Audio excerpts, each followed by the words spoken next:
There are moments in a leader's life when the weight of responsibility feels heavier than any burden carried on a battlefield.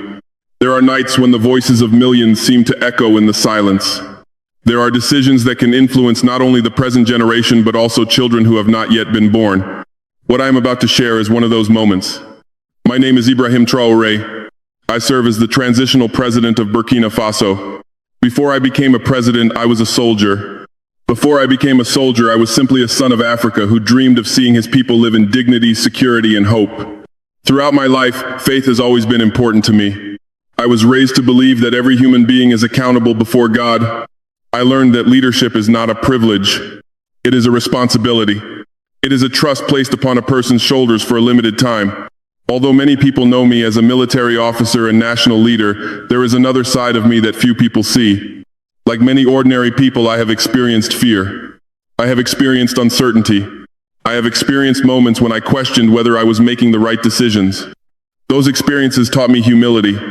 They reminded me that no leader possesses all the answers. Today, I want to tell a story that happened during the year 2026.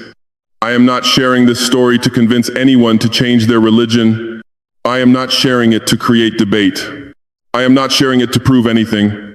I am sharing it because it changed the way I viewed leadership, responsibility, and faith. At the beginning of that year, Burkina Faso faced enormous challenges. Security threats remained in several regions. Many communities were still hoping for lasting peace.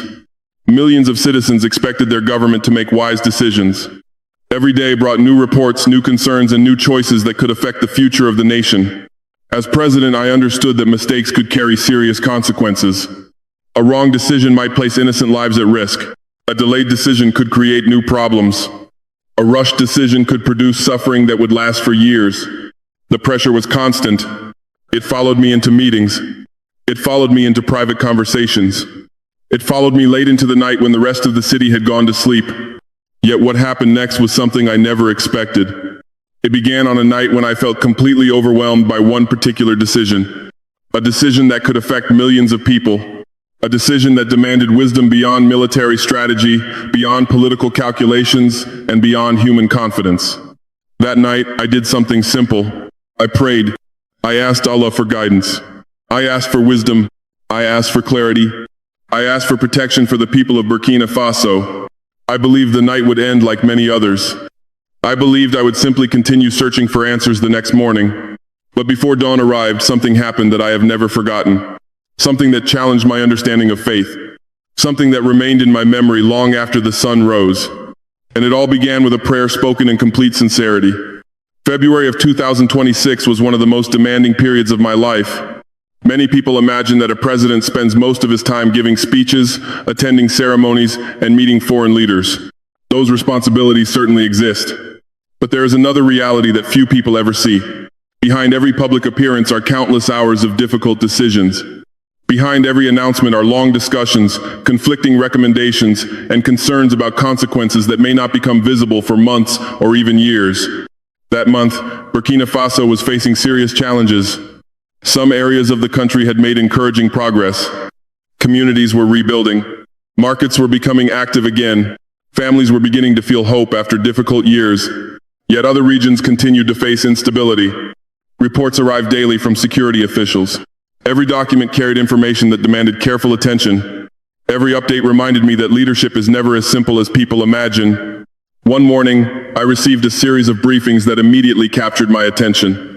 Among those present were Colonel Moussa Diallo, Defense Minister Kassoum Koulibaly, and Strategic Advisor Ibrahim Traoré. These were experienced men. They understood the realities facing our nation. Their responsibility was to present facts. My responsibility was to make decisions based upon those facts. The reports focused on several northern areas. The situation remained complicated. Security forces had achieved important successes. However, challenges still existed. New threats were emerging. Certain recommendations required immediate action. Others required patience and long-term planning. As I listened, I found myself weighing every possibility. One proposal promised faster results. Another promised greater stability over time. One carried significant risks. Another demanded sacrifices that many people might not immediately understand. There was no perfect option. That was the reality. Leadership often means choosing between imperfect choices. The public sometimes believes that leaders are presented with obvious solutions. In truth, many decisions involve uncertainty. You study the information. You consult trusted advisors. You evaluate risks. Then you act. And afterward, you accept responsibility for the outcome. That afternoon, I spent several hours reviewing documents alone. The numbers on the pages represented real people. They represented fathers working to support families. They represented mothers hoping their children could grow up in peace. They represented farmers planting crops for the next season. They represented students dreaming about a better future. Whenever I examined national issues, I tried to remember those faces. Policies are important. Strategies are important. Security plans are important. But behind every policy stands a human being. That truth remained constantly in my mind. As evening approached, my advisors returned for additional discussions. The atmosphere in the room was serious. Nobody spoke casually. Everyone understood the importance of the moment. Maps covered large sections of the table. Reports were stacked beside them. Questions were raised. Possibilities were discussed. Concerns were analyzed. Hours passed quickly. When the meeting finally ended, the sky above Ouagadougou had already turned dark. Most people in the city were preparing to rest. My work, however, was far from finished. I remained in my office. The silence around me seemed unusual after so many hours of discussion. I looked again at the documents spread across my desk. Every option carried consequences. Every decision would affect lives. I remember leaning back in my chair and asking myself a simple question. What is the path that serves the people best? Not what is politically convenient, not what appears impressive, not what attracts praise, but what genuinely serves the people. That question stayed with me. As the hours continued, I felt something I rarely admitted. I felt the weight of loneliness. Not because I lacked advisors, not because I lacked support, but because the final responsibility belonged to me. Others could recommend, others could analyze, others could offer opinions. Yet in the end, the decision would carry my signature. History would judge the results. The people would live with the consequences. That realization settled heavily upon me. For a moment, I thought about the many leaders throughout history who had faced similar burdens. Presidents, kings, military commanders, community leaders, parents leading families through difficult times. All of them eventually discovered the same truth. Responsibility can be a lonely companion. As midnight slowly approached, I looked out the window toward the lights of the city. Somewhere beyond those lights, millions of people were sleeping. Many trusted that their leaders were working in their best interests. Many hoped tomorrow would be better than today. Many prayed for peace. Those thoughts affected me deeply. At that moment, I understood something important. This decision could not be approached only through strategy. It could not be approached only through calculations. It required wisdom. The kind of wisdom that no report could provide. The kind of wisdom that no military map could reveal. The kind of wisdom that every human being seeks at certain moments in life. I did not yet know what would happen later that night. I did not know that an experience unlike anything I had ever known was about to begin. I only knew one thing. For the first time in many weeks, I felt an overwhelming need to stop thinking, stop analyzing, and seek guidance beyond myself. And that realization led me toward a quiet room inside the presidential residence, where I would soon kneel in prayer and ask Allah for help. The meeting had ended. The advisors had returned to their homes. The hallways of the presidential residence had grown quiet, yet my mind refused to rest. It was late in the evening, approaching 11 o'clock. Most of Ouagadougou had settled into the stillness of the night. The sounds of the city had become distant. The darkness outside the windows seemed calm. Inside my office, however, there was no calm. Documents covered my desk. Military assessments were arranged in several stacks. Intelligence reports waited to be reviewed once more. Maps of different regions remained spread across the table. Several pages carried notes written in my own hand. Some contained questions. Others contained possible solutions. A few simply contained concerns that had not yet been answered. I stood and slowly walked around the room. Then I returned to the desk. I picked up one report. I read it carefully. A few minutes later, I set it down. Then I opened another. The information was important. Yet the more I read, the more I realized that facts alone could not resolve what troubled me. The challenge was not a lack of information. The challenge was deciding what to do with it. Every leader eventually reaches moments like this. There are situations where the available choices are clear. There are situations where the available choices are difficult. And then there are situations where every option carries both opportunity and risk. This was one of those moments. I sat quietly for several minutes. The room felt unusually still. The ticking of a clock seemed louder than normal. The pages on my desk remained motionless. The silence itself felt heavy. I thought about the villages I had visited. I remembered speaking with families who had endured years of uncertainty. I remembered listening to mothers who simply wanted their children to attend school without fear. I remembered farmers who hoped for stable seasons and safe roads. I remembered young people who believed Burkina Faso could achieve something greater than what many outsiders expected. Their hopes mattered. Their future mattered. Those thoughts made the decision feel even more significant. I knew that leadership was not about protecting a title. It was not about preserving an image. It was about protecting people. As I continued reviewing the documents, I found my attention drifting away from the pages. Instead, my thoughts moved toward deeper questions. What if I chose incorrectly? What if a decision intended to help created unexpected difficulties? What if my judgment was clouded by pressure? Every honest leader asks such questions. Only the reckless believe they are incapable of mistakes. Only the arrogant assume they always know the correct path. I had never wanted to become that kind of leader. I wanted to remain teachable. I wanted to remain aware of my own limitations. That awareness had guided me throughout my military career. Now it was guiding me as president. The night continued. I checked the time. Hours had passed. Yet I had made little progress toward peace of mind. I walked toward the window. Outside, the city lights stretched into the distance.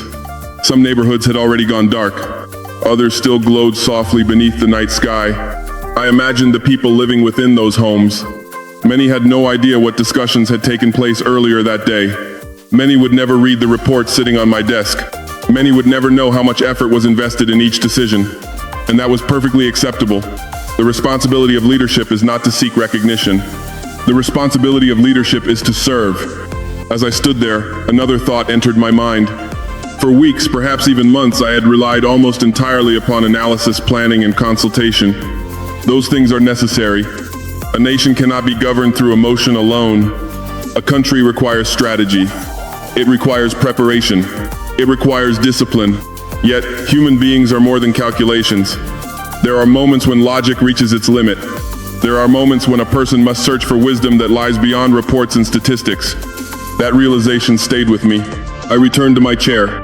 I looked again at the documents. This time, however, I saw them differently. They remained important, but I no longer believed they contained the answer I was seeking. The answer had to come from somewhere deeper. A memory suddenly came to me. I remembered difficult periods from earlier in my life. Moments when circumstances appeared uncertain. Moments when the path ahead seemed unclear. In those times, faith had often provided strength. Not because faith instantly removed every problem, but because faith reminded me that I was not carrying every burden alone. That thought brought unexpected comfort. I closed one of the folders, then another. Eventually, I closed them all. For the first time that night, I stopped working. I simply sat quietly. No reports. No maps. No recommendations. Only silence. And within that silence, a realization began to grow. What I needed most at that moment was not another briefing. I needed guidance. Not political guidance. Not military guidance. Spiritual guidance. The realization felt surprisingly clear. It arrived without force, without drama, without confusion. Simply as a quiet conviction, I knew what I needed to do. I needed to pray. Not a hurried prayer. Not a routine prayer. A sincere prayer. A prayer spoken from the depths of the heart. A prayer offered not for personal success, not for power, not for recognition, but for wisdom, for clarity, for the protection of Burkina Faso, for the people whose futures depended upon decisions that were still waiting to be made. I stood slowly from my chair. The office remained silent behind me. The documents remained exactly where they were. The questions remained unanswered. Yet something had already begun to change. The anxiety that had followed me throughout the evening was no longer overwhelming. The uncertainty remained, but another feeling was beginning to emerge. Hope. Not confidence in my own abilities. Confidence that guidance could still be found. As I walked through the quiet corridors toward a private place of prayer, I had no idea that the events of the night were about to take an unexpected turn. I believed I was simply going to pray and return to work later. I believed the night would end like countless others before it. I believed I would wake the next morning and continue searching for answers. Instead, that prayer would become the beginning of an experience that I still remember with remarkable clarity. An experience that would challenge my understanding of leadership, faith, and responsibility. And it all began when I entered a quiet room, closed the door behind me, and prepared to speak honestly to Allah. The room was small. There was nothing impressive about it. No grand decorations. No symbols of power. No reminders that I was a president. That was one reason I appreciated it. Inside that room, titles seemed unimportant. Ranks seemed unimportant. Politics seemed unimportant. A man entered as a human being. A servant stood before his creator. That night, I needed that reminder more than ever. I closed the door behind me. The silence immediately felt different from the silence of my office. In the office, silence had been filled with pressure. In this room, silence felt peaceful. The burdens of the day were still present. The unanswered questions remained. Yet for the first time in many hours, I felt separated from the noise of responsibility. I sat quietly for a moment, not speaking, not thinking about strategy, not reviewing plans, simply allowing my mind to slow down. I realized how exhausted I had become, not physically, spiritually, emotionally, mentally. For weeks, I had been carrying concerns about the future of the nation. Every day introduced new challenges. Every decision required careful consideration. Every success created new responsibilities. People often see leaders standing confidently before cameras. What they rarely see are the private moments. The moments when a leader wonders whether he is truly making the right choices. The moments when the burden feels almost too heavy to carry alone. That night was one of those moments. I lowered my head. Then I began to pray. My prayer was simple. I did not use complicated words. I did not attempt to sound wise. I spoke honestly. I spoke from the heart.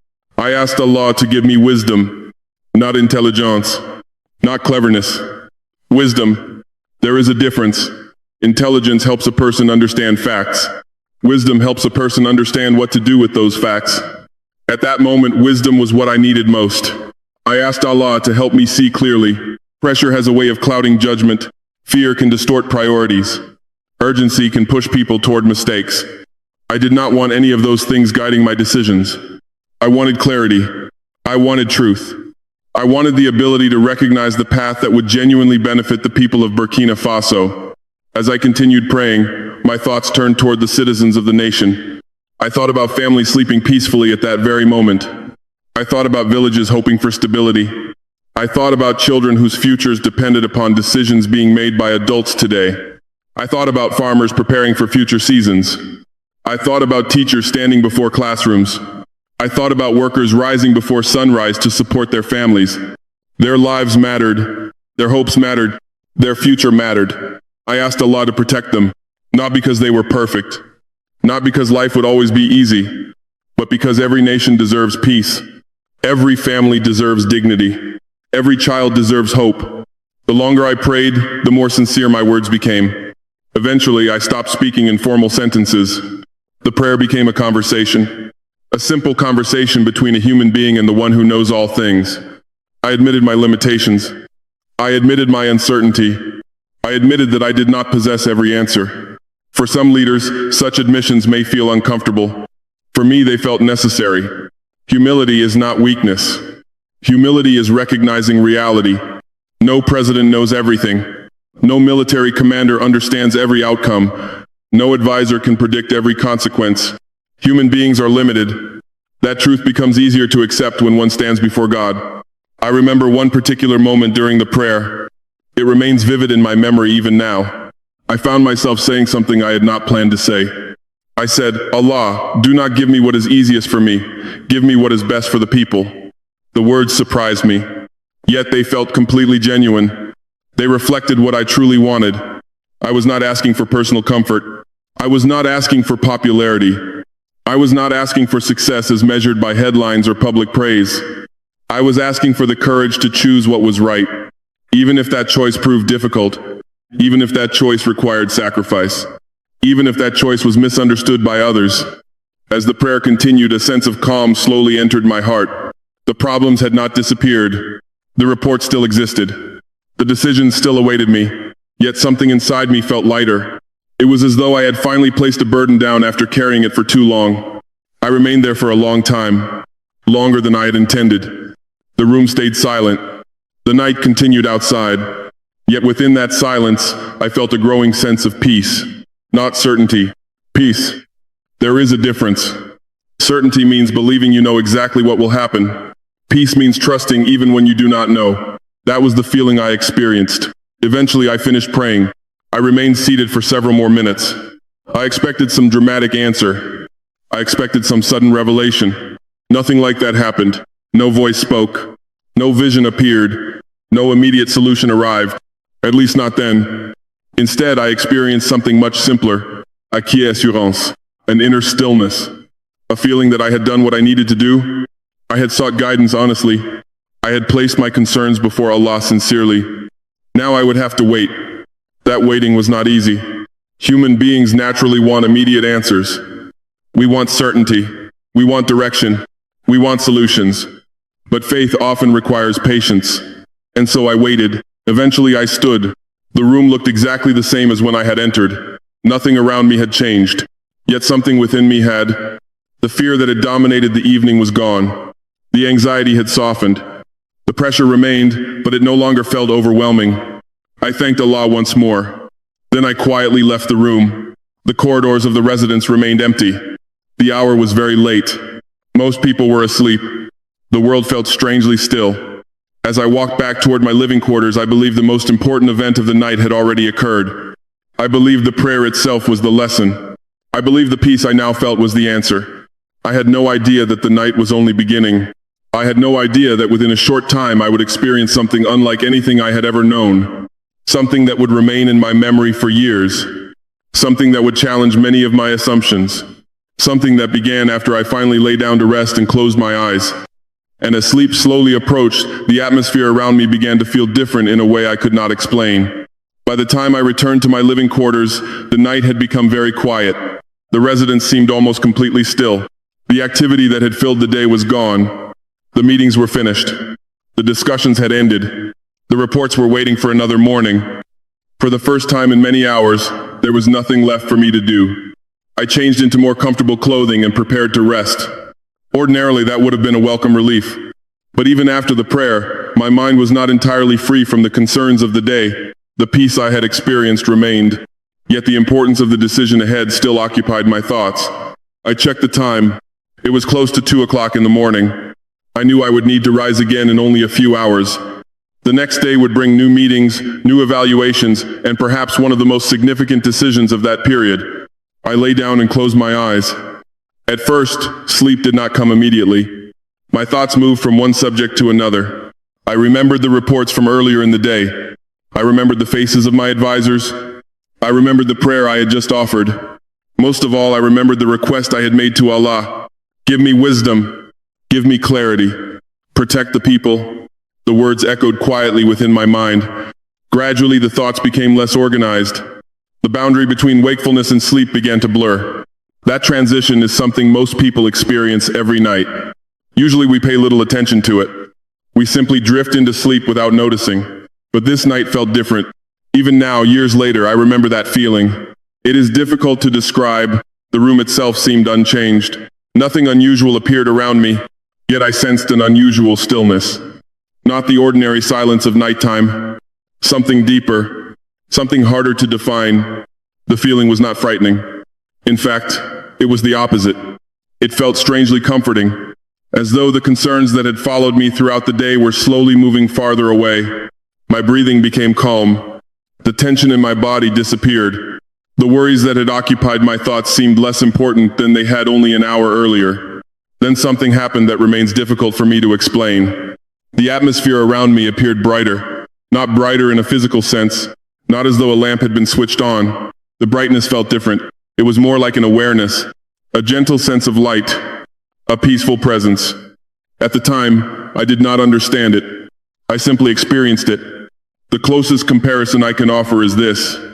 Have you ever awakened before sunrise and sensed that dawn was approaching even before you could see the sun?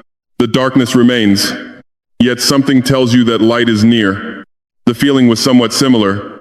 As sleep deepened, the awareness became stronger. I no longer felt connected to the ordinary concerns of the world. The reports, the meetings, The pressure, the responsibilities, all of them seemed distant, not unimportant, simply distant. I felt as though I had entered a place where those concerns could not reach me, a place beyond noise, beyond fear, beyond urgency. Many people have experienced dreams. Most dreams are confusing. They shift from one scene to another. They contain strange details that make little sense upon waking. This experience did not feel like that. Everything felt unusually clear, unusually orderly, unusually real. I remember becoming aware of a vast silence. Yet it was not an empty silence. It felt alive. The kind of silence one experiences in a sacred place. A silence that does not create loneliness. A silence that creates peace. The more aware I became of it, the more I realized that this was unlike any ordinary dream I had ever experienced. There was no confusion, no chaos, no random images. Instead, there was a growing sense of purpose, a growing sense that something significant was about to happen. I cannot explain how I knew this.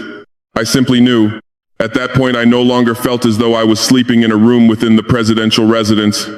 My awareness seemed to exist somewhere else, somewhere beyond familiar surroundings.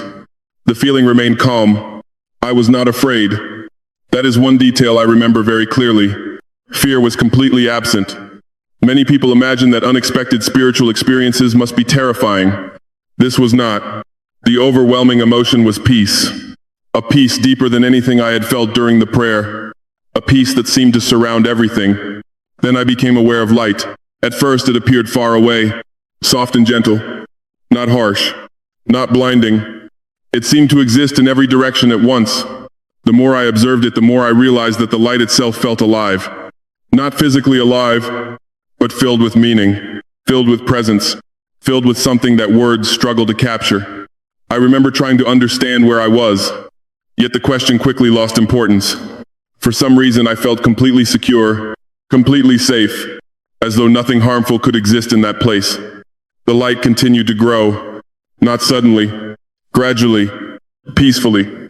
And with every passing moment, the awareness became stronger that I was approaching something extraordinary, something beyond ordinary human experience, something beyond my ability to control or explain. Part of me wanted to understand. Another part simply accepted what was happening. There was no resistance, no confusion, only calm expectation. Then the light became even brighter. Not painfully bright, beautifully bright. The kind of brightness that reveals rather than overwhelms. The kind of brightness that seems to remove every shadow. I found myself standing within a scene unlike any place I had ever visited. It did not resemble a city. It did not resemble a building. It did not resemble any physical landscape I could identify. Yet it felt more real than many places I had seen while awake. The peace there was overwhelming. Every concern from the world seemed insignificant compared to the stillness surrounding me. I remember looking around. Everything appeared filled with light. Everything appeared touched by a sense of purity that is difficult to describe. The atmosphere carried no hostility, no tension, no fear, only peace. And then, for the first time, I realized I was not alone. There was someone there. At first, I could not clearly see who it was. I only sensed a presence unlike any I had ever encountered. It radiated compassion. It radiated authority. It radiated peace. The closer that presence came, the stronger those feelings became. Still, I felt no fear. Only wonder, only curiosity, only a growing awareness that I was witnessing something profoundly important. I watched carefully. The figure continued to approach. The light surrounding him seemed inseparable from who he was. And as I looked more closely, a realization began to form within me. A realization so unexpected that even now I remember the exact feeling that accompanied it. Because the person standing before me was not who I expected to see. And in the next moments I would come to believe that I was standing in the presence of Jesus himself. The figure continued moving toward me. There was no hurry in his movement, no dramatic display, no overwhelming force. Everything about the moment felt calm. The light surrounding him seemed natural, as though it belonged there. It did not draw attention to itself. Instead, it drew attention to the peace that filled the place. I stood silently, watching, trying to understand what I was experiencing. The closer the figure came, the more clearly I could see him. Yet even now, I find it difficult to describe every detail. Some experiences seem larger than language. Words can point toward them, but words cannot fully contain them. What I remember most clearly was not his appearance. It was his presence, a presence unlike any I had ever known. I had met soldiers. I had met elders. I had met religious leaders. I had met heads of state. I had met people whose confidence filled entire rooms. But this was different. This presence carried both strength and gentleness at the same time, authority and humility at the same time, power and compassion at the same time. Those qualities seemed perfectly balanced. Nothing felt forced. Nothing felt artificial. Everything felt complete. As the figure approached, an unexpected realization entered my mind. Not through words, not through explanation, simply through understanding. I believed I was standing before Jesus. I want to speak carefully here. This was a personal experience. I am not presenting it as proof. I am not asking anyone to accept my interpretation. I am simply sharing what I experienced and what I felt. Others may understand it differently. That is their right. But within that moment, I became convinced that the figure before me was Jesus. The realization surprised me. In many ways, it challenged my expectations. Yet what surprised me even more was my reaction. There was no fear, no confusion, no resistance, only peace. A deep peace that seemed impossible to describe. I felt completely known, not judged, not condemned, known. The feeling was unlike anything I had ever experienced. It was as though every concern, every question, every burden I carried was already understood without needing to be explained. No words were required. Nothing needed clarification. Everything was already visible. Everything was already known. For a moment, neither of us spoke. The silence itself seemed meaningful, not empty, not awkward, meaningful. Many people fear silence because it leaves them alone with their thoughts. This silence felt different. It felt full of understanding, full of presence, full of peace. As I looked at him, I became aware of something else. There was no trace of pride, no trace of self-importance, no trace of superiority, and yet his authority seemed greater than anything I had ever encountered. That paradox remains one of the strongest memories from the experience. The greatest authority I had ever felt was expressed through complete humility. As a leader, that realization affected me deeply, because leadership in the world often moves in the opposite direction. People gain power and begin believing they deserve special treatment. They gain influence and begin thinking they are more important than others. They receive praise and start believing the praise. Yet the presence before me reflected none of those tendencies. Instead, I sensed humility so profound that it strengthened authority rather than weakening it. The longer I stood there, the more I felt my own perspective changing. The concerns that had seemed enormous earlier that night now appeared smaller. Not insignificant, simply smaller. The burdens of leadership remained real. The responsibilities remained important. But they no longer appeared to be the center of everything. Something greater existed. Something more important than political success. Something more important than recognition. Something more important than power. For a moment I thought about the position I held. President, commandant, national leader. Titles that carried responsibility. Titles that many people respected. Yet standing there, those titles seemed temporary, almost fragile. They belonged to this world. They belonged to a particular season of life. One day they would pass away. One day someone else would carry them. One day history would continue without me. That realization did not make leadership seem unimportant. It made leadership seem sacred. Because if power is temporary, then what matters is how it is used. If authority is temporary, then what matters is whom it serves. If leadership is temporary, then what matters is whether it leaves people better than before. Those thoughts filled my mind as I continued standing before him. Then, for the first time, I sensed communication. Not exactly through spoken language. Not exactly through ordinary conversation. The understanding seemed to flow directly into my awareness. Clear, simple, undeniable. The first thing I felt was compassion. Immense compassion. Compassion for ordinary people. Compassion for those who suffer. Compassion for those who carry burdens nobody else sees. Compassion for those who feel forgotten. Compassion for those who struggle every day simply to survive. As I felt this, faces came to mind. Farmers, teachers, mothers, children, workers, elderly citizens, people whose names history may never record, people who may never appear in newspapers, people who nevertheless matter deeply. I realized how easily leaders can become distracted. Governments discuss policies. Institutions discuss strategies. Experts discuss systems. All of those things matter. Yet behind every system stands a human being. Behind every policy stands a family. Behind every statistic stands a life. The message seemed impossible to ignore. People must always come first. Not slogan, not ambition, not personal legacies. People. That realization touched me deeply, because it answered something I had been wrestling with for weeks. The decision awaiting me was important, but the correct choice would not be determined by appearances. It would be determined by who benefited from it, who was protected by it, who would be helped by it. The message continued. Again, not as ordinary speech. More as direct understanding. Power is temporary. Service is eternal. Those words, or at least that meaning, struck my heart immediately. I thought about every leader who had ever lived. The famous ones, the forgotten ones, the successful ones, the failures. All of them eventually left their positions behind. None carried their titles forever. None carried their authority forever. The same would be true for me. One day my role would end. What would remain? Not speeches, not ceremonies, not headlines. What would remain would be the impact of my choices. The lives improved or harmed by my decisions. The hope strengthened or weakened by my leadership. The opportunities created for future generations. That realization felt both humbling and liberating. Humbling because it reminded me of my limitations. Liberating because it clarified my purpose. A leader does not exist to be served. A leader exists to serve. The truth seemed simple, yet it carried tremendous weight. As I reflected on that message, I felt emotion rising within me.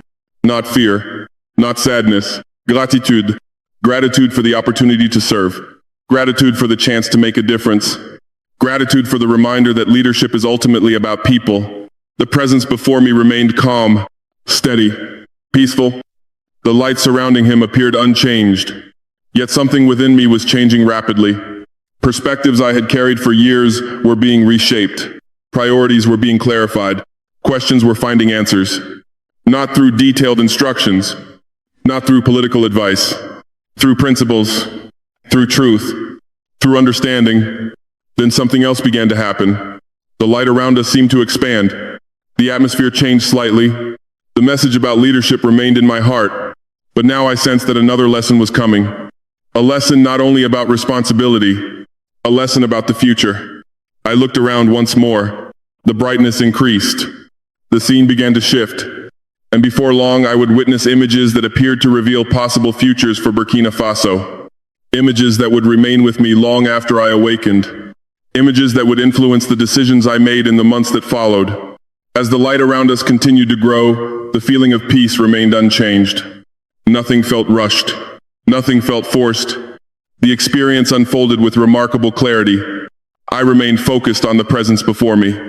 The understanding I had already received about leadership continued to echo within my heart. A leader exists to serve. Power is temporary. People matter more than position. Those truths seem simple, yet I realized how easy it is for human beings to forget them. History is filled with examples. Many leaders begin their journeys with noble intentions. They genuinely want to help others. They sincerely want to improve their nations. They desire justice. They desire progress. But somewhere along the way, power begins to change them. Recognition becomes addictive. Influence becomes intoxicating. The desire to serve slowly transforms into the desire to control. As I reflected on these things, another understanding came to me. This message felt even more personal. It was directed toward me, toward my responsibilities, toward my future decisions. The understanding was clear. Never allow power to become more important than the people entrusted to your care. The message struck me deeply, because every leader faces that temptation. Not only presidents, community leaders face it. Religious leaders face it. Business leaders face it. Even parents can face it. The temptation to place authority above service. The temptation to value position more than people. The temptation to protect personal interests rather than pursuing what is right. I felt as though I was being reminded of something essential, something that every leader should remember every day. Leadership is not ownership. Leadership is stewardship. A nation does not belong to its president. A people do not belong to their government. Authority is entrusted for a season, and one day, every leader must answer for how that authority was used. The realization humbled me. I thought about my own journey. I thought about the path that had brought me from military service into national leadership. I thought about the hopes many people had placed upon me. I thought about the trust that citizens had extended. Trust is a sacred thing. Once broken, it can take generations to restore. That truth felt especially important. Then another message followed. This one centered upon humility. Humility is often misunderstood. Many people think humility means weakness. Others think humility means lacking confidence. Neither is true. The understanding I received was very different. True humility means remembering who you are and who you are not. It means recognizing your strengths without worshiping them. It means recognizing your limitations without being defeated by them. It means understanding that every gift carries responsibility. The more influence a person receives, the more humility becomes necessary. As these thoughts unfolded within me, I began examining my own heart. Not because anyone was forcing me to, because the experience itself seemed to invite honest reflection. I asked myself difficult questions. Had I always listened carefully enough? Had I always remained open to correction? Had I sometimes become too focused on solving problems and not focused enough on understanding people? The questions were uncomfortable, yet they felt necessary. Growth rarely occurs without honesty, and honesty often begins with examining ourselves. The presence before me remained peaceful. There was no condemnation. That detail remains important to me. The experience did not feel like an accusation. It felt like an invitation to become better, an invitation to lead with greater wisdom, an invitation to place service at the center of every decision. Then another understanding emerged. This one concerned mercy, the importance of mercy, the necessity of mercy, the power of mercy. As a military officer, I understood discipline. As a leader, I understood accountability. Both are necessary. A nation cannot function without responsibility. Yet I was being reminded that justice without mercy can become harsh. Authority without compassion can become cold. Strength without humanity can become dangerous. Mercy does not eliminate responsibility. Mercy humanizes responsibility. That distinction felt important. I thought about citizens facing hardship. I thought about families struggling with circumstances beyond their control. I thought about individuals carrying invisible burdens. A leader may never fully understand every challenge experienced by the people, but a leader should never stop trying. Compassion must remain present.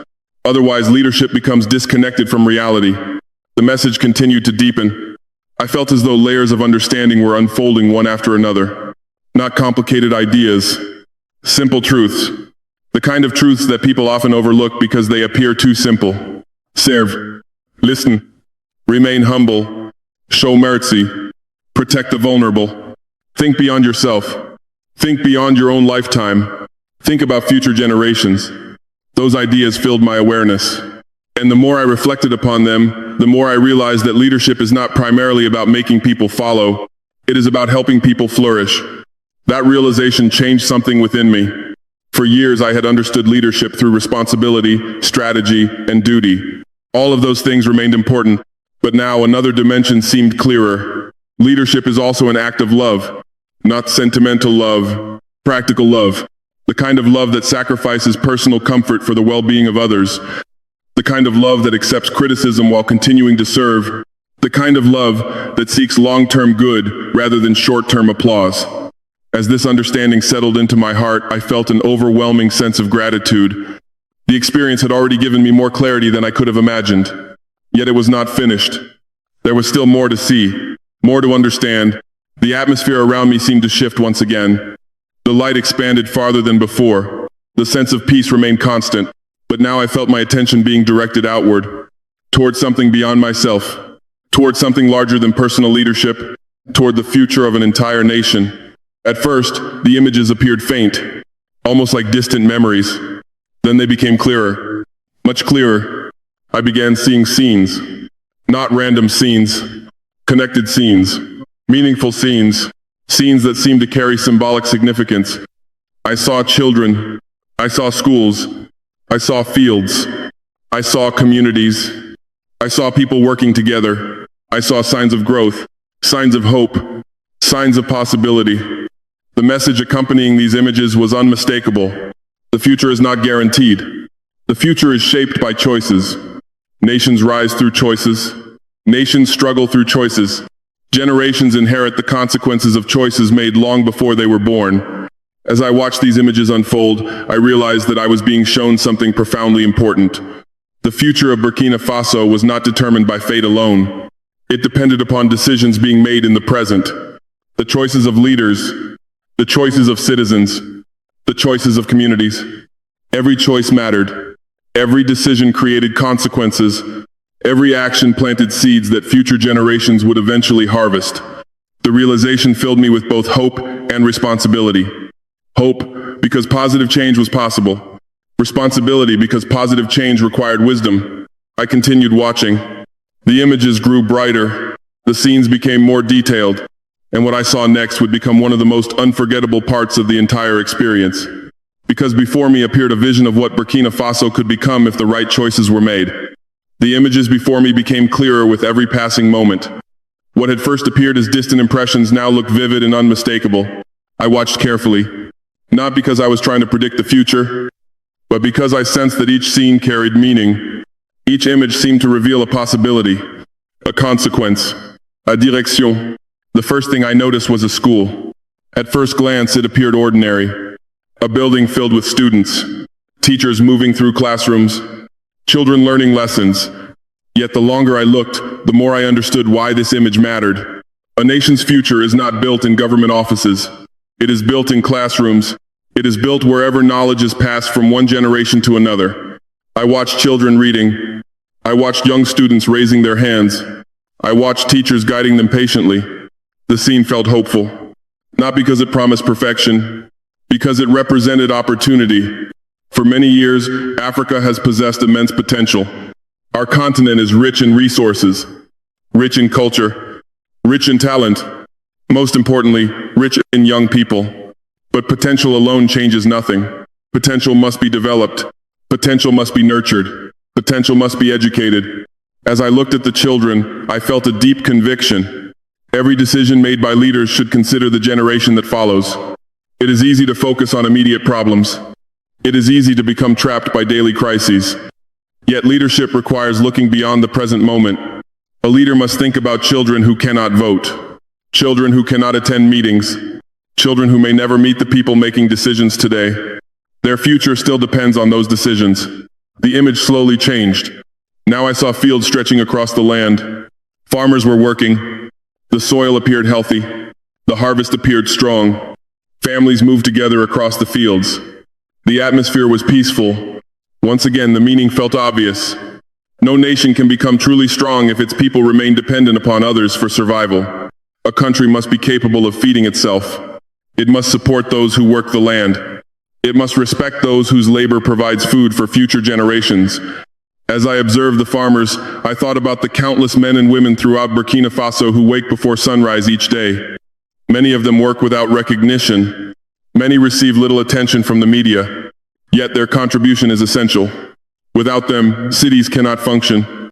Without them, economies cannot grow. Without them, nations cannot prosper. The image reminded me that development is not only about technology. Development is not only about infrastructure. Development begins with human dignity. It begins with ensuring that ordinary people have opportunities to build better lives. The scene shifted again. This time I saw roads. I saw construction. I saw communities expanding. I saw signs of economic growth. The cities appeared more developed than before.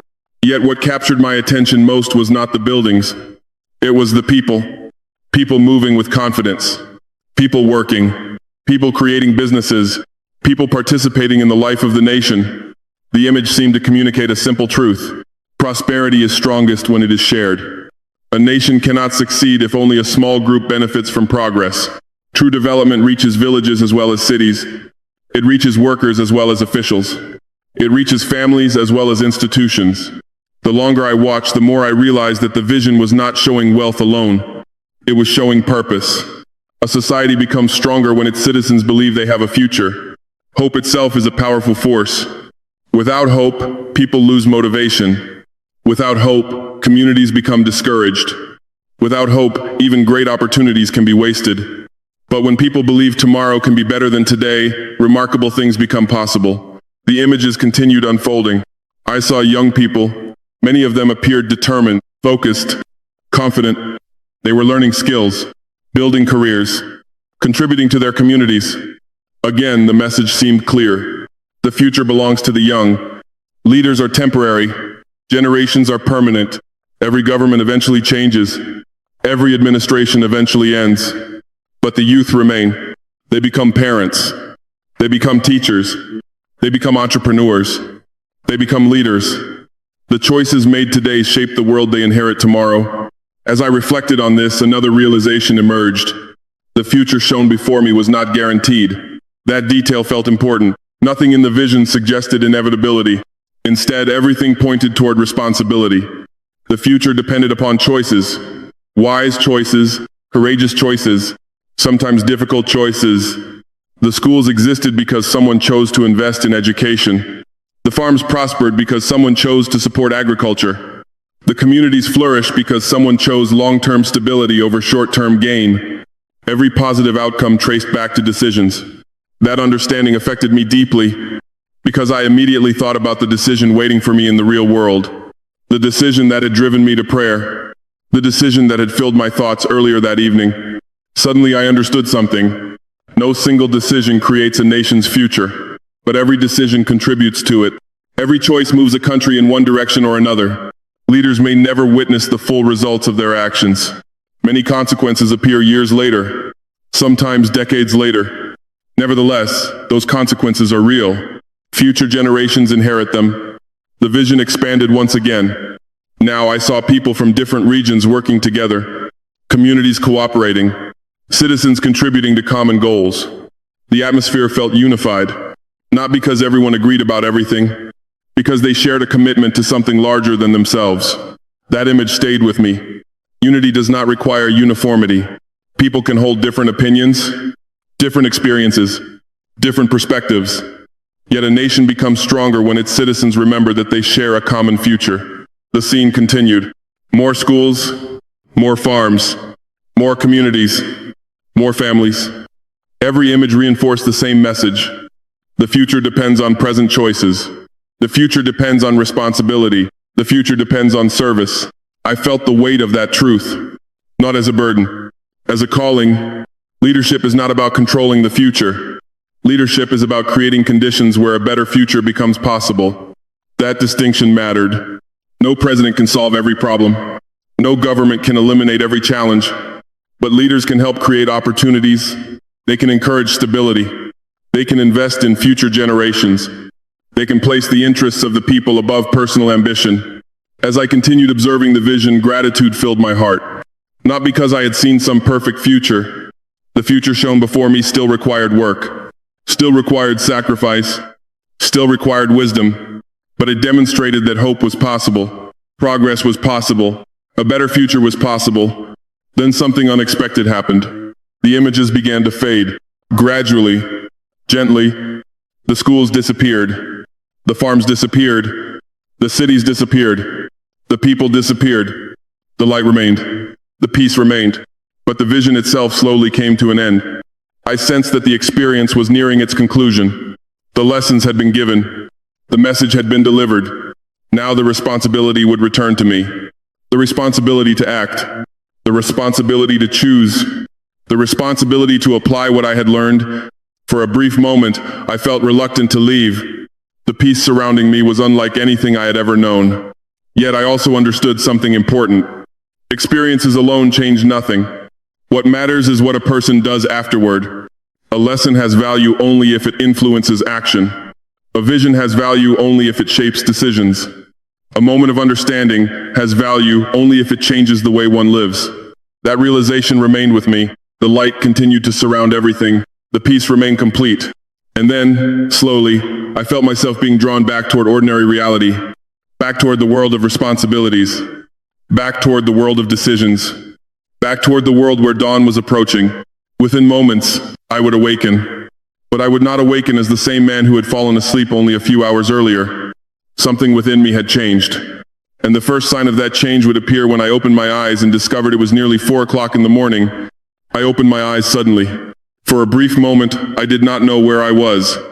The experience had felt so vivid, so real, that the transition back to ordinary life seemed almost disorienting. The room was dark. The familiar surroundings of the presidential residence slowly came back into focus. Everything appeared normal. The walls were unchanged. The furniture was unchanged. The silence of the night remained. Yet I immediately sensed that something inside me was different. I turned slightly and looked toward the clock. It was close to 4 o'clock in the morning. Only a short time had passed, at least according to the clock. But it felt as though I had lived through hours of reflection and understanding. For several minutes I remained still, not because I was confused, because I was trying to absorb everything that had happened. The peace I had felt during the experience had not disappeared. It remained strong, steady, unexpectedly present. Many dreams fade almost immediately after waking. Details disappear. Images become unclear. Memories dissolve. This was different. The experience remained vivid. Every lesson felt fresh. Every image felt close. Every message seemed engraved upon my mind. I knew I needed to preserve what I remembered.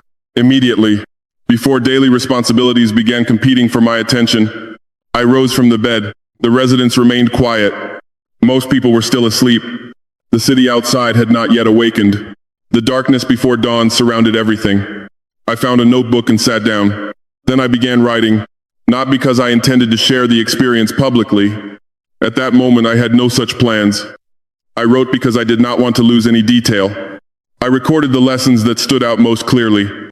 The importance of humility, the importance of service, the reminder that power is temporary, the reminder that people matter more than positions, the images of schools, the images of farmers, the images of communities building a future together. Page after page filled with notes. Some were complete thoughts, others were simple phrases, a few were single sentences, yet each carried meaning. Each reminded me of something I did not want to forget. The more I wrote, the more I realized that the experience had not provided a specific political instruction. It had not told me exactly what decision to make. Instead, it had changed the way I viewed the decision itself. That distinction proved important. The experience was not about choosing convenience. It was about choosing responsibility, not about short-term appearances, about long-term consequences, not about protecting power, about serving people. As dawn slowly approached, I finished writing and closed the notebook. Then I sat quietly. The city outside was beginning to stir. A new day was arriving, and with it the responsibilities that had been waiting for me the night before. Yet now I felt prepared to face them, not because every question had been answered, because my priorities had become clearer. That morning I met again with advisors and officials. The discussions resumed. The reports returned to the table. The maps were examined once more. The same information remained. The same challenges remained. The same choices remained. Nothing external had changed. The difference existed within me. As the conversations continued, I listened differently, more carefully, more patiently. I found myself asking different questions. Questions focused less on immediate outcomes and more on long-term impact. Questions focused less on political pressure and more on human consequences. Questions focused less on appearances and more on responsibility. The change was subtle, yet it was real. My advisors likely noticed only that I appeared unusually calm. What they could not see was the reason. The lessons from the night remained active in my mind. Whenever a proposal was discussed, I found myself returning to the same principle. How will this affect ordinary people? Not next week, not next month, years from now. How will this affect families? How will this affect communities? How will this affect future generations? The answers mattered very much. As the day progressed, certain conclusions became clearer. Some plans required adjustment. Some priorities needed reordering. Certain approaches deserved greater consideration. Other approaches deserved greater caution. None of these changes were dramatic. None were revolutionary. Yet collectively they reflected a shift in perspective, a shift toward long-term stability, a shift toward service, a shift toward responsibility rather than reaction. The experience of the previous night continued guiding my thinking, not as a command, as a reminder of what leadership should be, a reminder of whom leadership should serve. By the end of the day, I felt a sense of clarity that had been absent before. The decision that had troubled me so deeply no longer seemed impossible. It remained serious. It remained important, but I now understood the principles that should guide it. The fear of making a mistake had been replaced by something healthier, a commitment to act with integrity, a commitment to act with humility, a commitment to place the interests of the people above every other consideration. Looking back now, I realize that the greatest change was not external. The greatest change occurred within me. Before that night, I had viewed leadership primarily as a matter of responsibility. After that night, I understood it more deeply as an act of service. Responsibility remained important. Strategy remained important. Security remained important. But service became the foundation beneath them all. Without service, leadership becomes self-centered.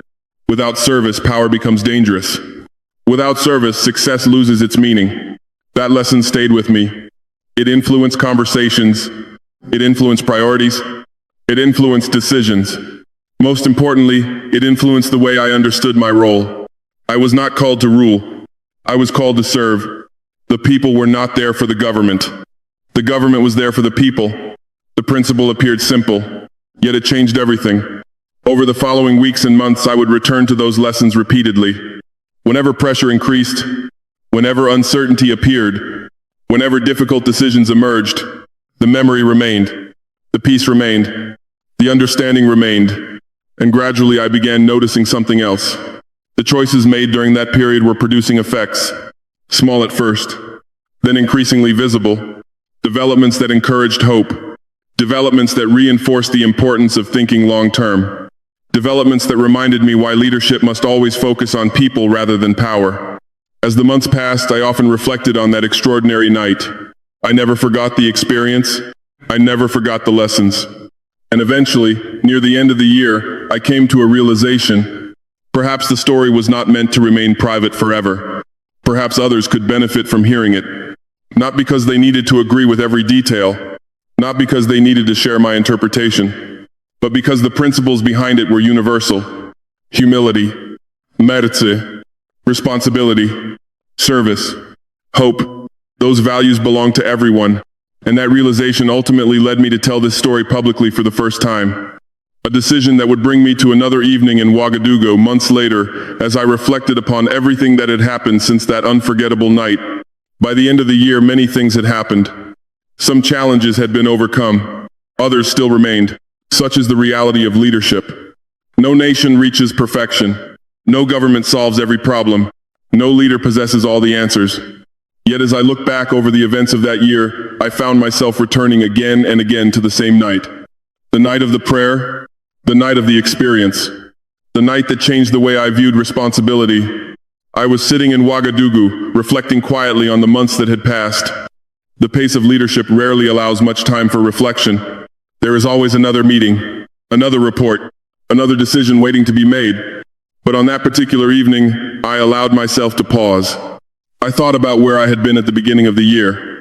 I remembered the pressure, the uncertainty, the loneliness that sometimes accompanies responsibility.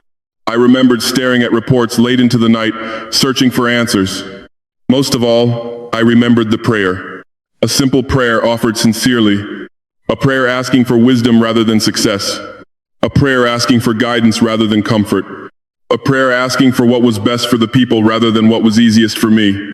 The memory remained powerful, not because of the extraordinary nature of the experience that followed, because of what it taught me.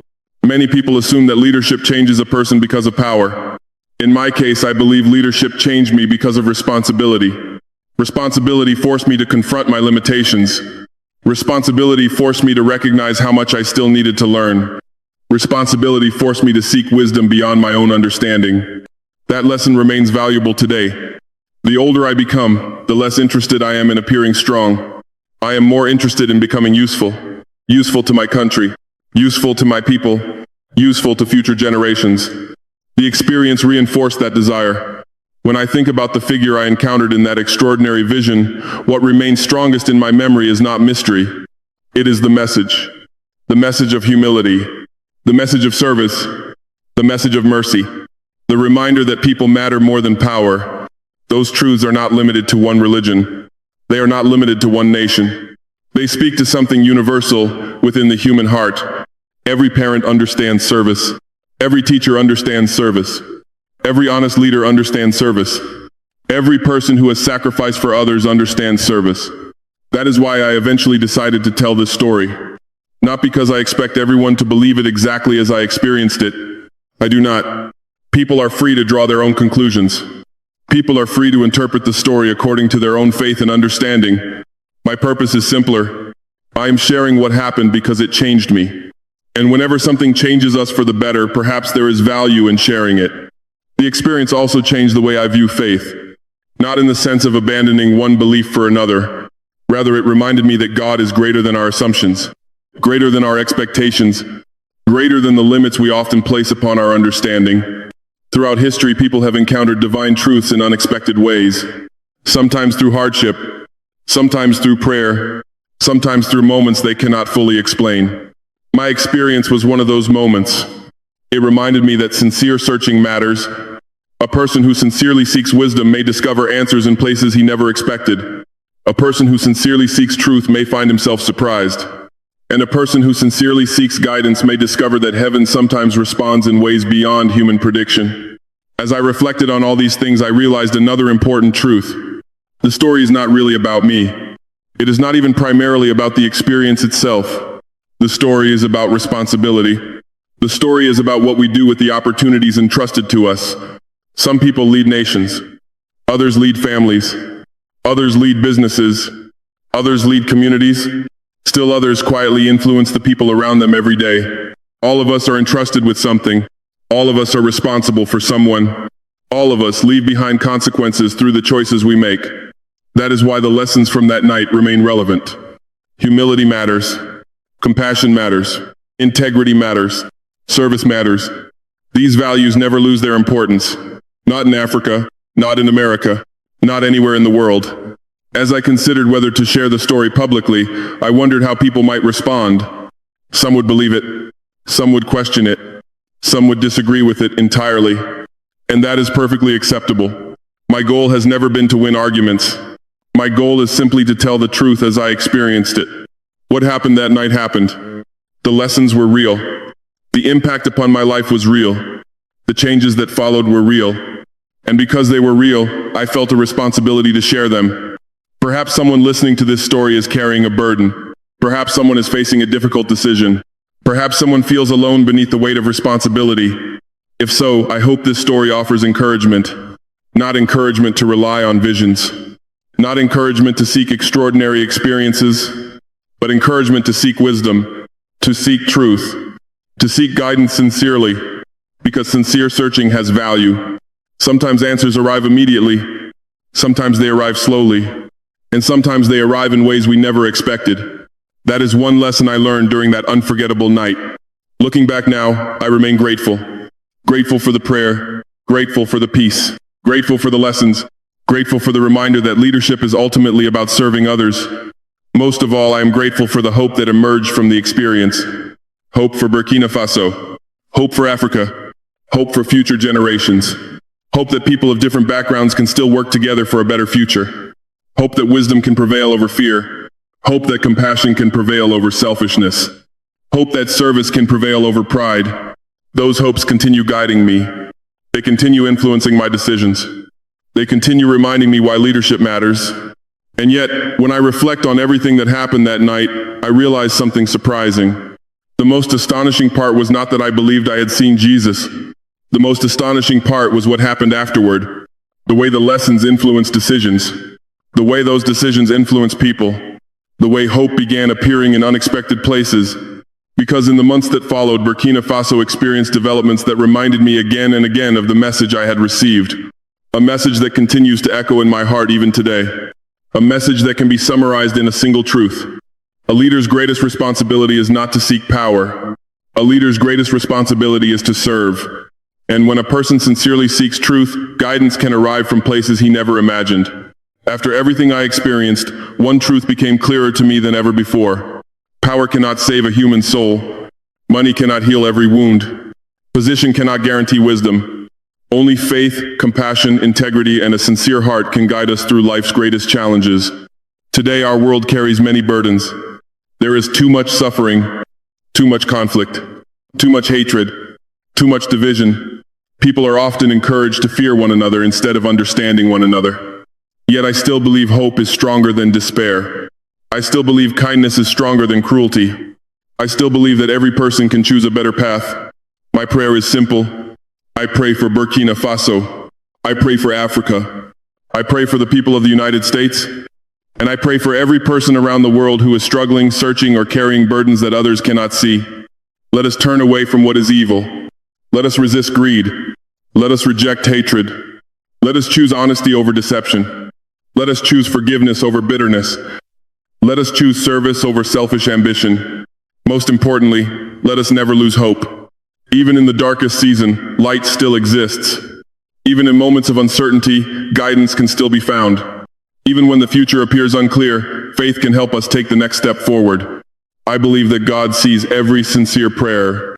I believe that no act of kindness is ever wasted. And I believe that people who continue choosing what is right can help change the future for generations to come. May God bless Burkina Faso. May God bless Africa. May God bless the United States. May God bless every nation seeking peace, justice, and hope.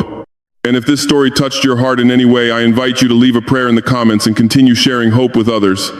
Because sometimes a single message of faith can reach someone who desperately needs it. And perhaps that person is listening right now.